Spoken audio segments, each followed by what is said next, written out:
13일자 부산일보에 따르면 중국의 중화해외연의회라는 단체에서 부산의 3대 협력 사업으로 동북아 전자상거래 물류 허브, 한중일 공동국제 백신 바이러스 연구센터 건립, 관광객 교류와 첨단 기술 제조업 전략 플랫폼 구축을 제안했습니다.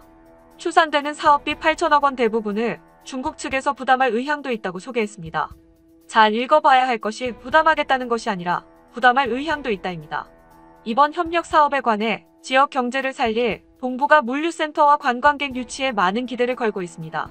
알리바바 물류센터를 지어 북미와 유럽의 물동량까지 확대하는 대단위 물류 유통지로 키울 것과 더불어 과거도 신공항 사업까지 거론되고 있습니다. 지역 경제가 살아날 것이라는 희망 섞인 말로 기사는 마무리되고 있는데요. 현재 중국의 재정 상태로 이 사업이 제대로 이루어질지 의문이며 물류센터나 관광객은 다른 목적을 위한 미끼이지 않을까 싶습니다. 바로 두 번째 사업인 한중일 공동국제 백신 바이러스 연구센터 건립인데요.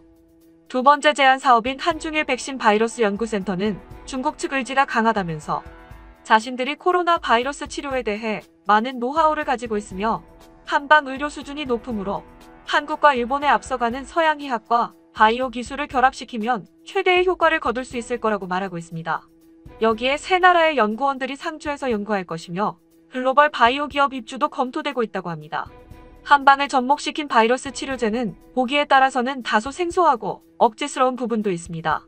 더군다나 연구소에 상주하는 중국 연구원은 상황에 따라서 중국의 천병 역할을 할 수도 있습니다. 변성환 부산시장 권한대행은 중국 측으로부터 공식 제안이 들어오면 타당성 등을 충분히 검토할 것이라며 부산에 이익이 된다면 마다할 이유가 없고 적극적으로 검토하겠다고 밝혔습니다. 이 사업에 대해 네티즌들은 다음과 같은 반응을 보이고 있습니다. 진짜 부산에서 부산행 찍겠는데 퍼뜨리고 약 주고 판 짜서 들어오는 거 아니야? 누구 때문에 이 사단이 났는데라며 깊은 불신을 나타내고 있습니다. 왜 바이러스 연구소 건립에 불신적인 태도를 보일 수밖에 없을까요? 세계를 위기에 빠뜨린 코로나 바이러스를 몰래 인위적으로 조작하고 있다가 외부로 유출하게 만든 의심을 받고 있는 중국에서 우리나라의 바이러스 연구소를 만들자고 하니 모두가 탐탁치 않게 생각하는 것입니다. 영국 일간 더 타임스의 이유판 선데이 타임스는 광부의 죽음에서 우한 연구소까지 코로나 바이러스 7년간의 자취라는 제목으로 코로나19의 기원을 추적했습니다. 기사에서 제기한 핵심 의혹은 중국이 코로나19 자매 바이러스에 관한 중대한 사실을 알고도 이를 제대로 공개하지 않았다는 것인데요. 보도에 따르면 코로나19 자매 바이러스라 불리는 이 바이러스는 지난 2012년 처음 발견됐습니다. 중국 원난성의 한 버려진 폐광에서 일하던 인부 6명이 발열과 기침을 동반한 중증 폐렴을 앓았고 이 중 3명은 결국 사망했습니다. 조사 결과 인부 4명의 몸에선 당시 유행했던 사스와는 다른 바이러스 항체가 형성돼 있었는데요. 과학자들은 폐광 바이러스를 채취해 2013년 우한 연구소로 보내 7년간 보관하고 있었다고 합니다. 광산에서 채취한 샘플을 분석한 결과 코로나1 바이러스와 유전적으로 96.2% 유사했다고 밝혀졌습니다. 이는 현재까지 나온 코로나 계열 바이러스 중 코로나19와 가장 유사한 형질로 현재 코로나19의 원형이라고 할 수 있습니다.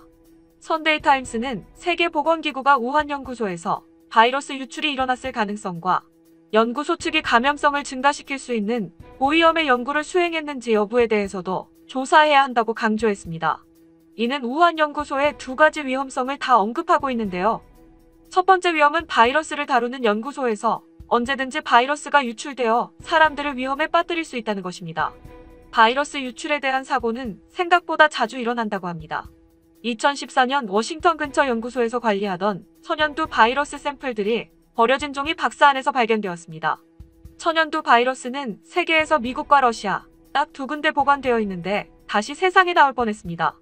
2015년에는 미군 측의 실수로 죽은 탄저균 포자 대신 살아있는 탄저균 샘플들이 미국 내 최대 9개의 실험실들과 한국에 위치한 군부대로 보내졌습니다. 더 가까운 예로 중국의 브루셀라 바이러스의 유출 사고가 있었습니다. 3,000명 가까운 사람이 자신이 왜 아픈지도 모른 채 병에 걸렸습니다. 1년이 지나도록 쉬쉬하고 있다가 최근에서야 드러났습니다. 두 번째 우한 연구소가 의심받고 있는 부분은 바이러스의 감염성을 증가시킬 수 있는 고위험의 연구를 했냐는 것입니다. 기존의 바이러스의 인위적 조작을 통해 더 강력한 바이러스를 만들려고 했다는 의도가 있었는지에 대한 조사가 필요하다는 말인데요. 이를 두고 바이러스를 다른 용도로 이용하려는 이른바 생화학 무기화하려고 연구하고 있었다고 말하는 사람들도 있습니다. 얼마 전 옌리멍 박사는 바이러스가 우한의 수산물 시장이 아닌 우한 바이러스 연구소에서 만들어졌다는 논문을 발표했습니다. 논문의 핵심은 코로나 바이러스는 박쥐에서 분리한 바이러스를 기반으로 인간 감염을 일으키도록 특별히 제작됐다는 것인데요. 옌리멍은 코로나 바이러스 표면에 단백질이 자연에 없는 형태이며 인간 세포에 잘 침투하도록 유전자 가위가 사용된 흔적이 있다고 주장했습니다. 누군가에 의해 만들어진 생화 항무기일 수 있다는 얘기죠. 그녀는 이런 방식으로 6개월 이내에 코로나 바이러스를 만들 수 있다고도 했습니다. 하지만 옌리멍 박사의 논문은 현재 과학자들에 의해서 검증된 건 아니고 사전 게재 사이트에만 올라와 있는 상황으로 과학자들의 반응은 조금 엇갈리기는 하지만 대체적인 분위기는 잘못됐다라는 것만 가지고 조작됐다고 이야기할 수는 없다. 옌리멍 교수의 주장이 틀리지는 않으나 그렇다고 대단히 맞는 것도 아니다는 반응을 보이고 있습니다. 즉 과학적으로 입증이 되지 않은 사실인 것인데요. 하지만 그 의구심은 완전히 떨쳐버릴 수 없습니다. 지금은 백신 바이러스 연구의 부지로 양산의 부산대 의대 캠퍼스가 거론되고 있지만 당초 중화연희회가 바이러스 연구센터를 부산 시내에 세우자고 제의했다고 합니다. 바이러스 연구에 왜 대도시가 필요할까요? 땅값이 저렴한 곳을 찾아 외곽으로 나가는 것이 당연할 텐데요. 신인균 국방TV에서 조사한 바에 따르면 이번 부산 투자의 대표격인 노유젠이라는 사람은 중화연희회의 400여 명의 이사 중 한 사람으로 주도적으로 투자를 유치할 위치가 아니며 중화연희회 수장이라 할 수 있는 사람이 시진핑의 오른팔이며 공산당 주요 간부라고 합니다. 노유젠이 맡아온 일도 의심스럽습니다.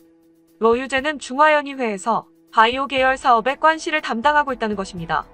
그러니 동북아 물류나 관광 사업은 이 사람의 분야가 아닌 것입니다.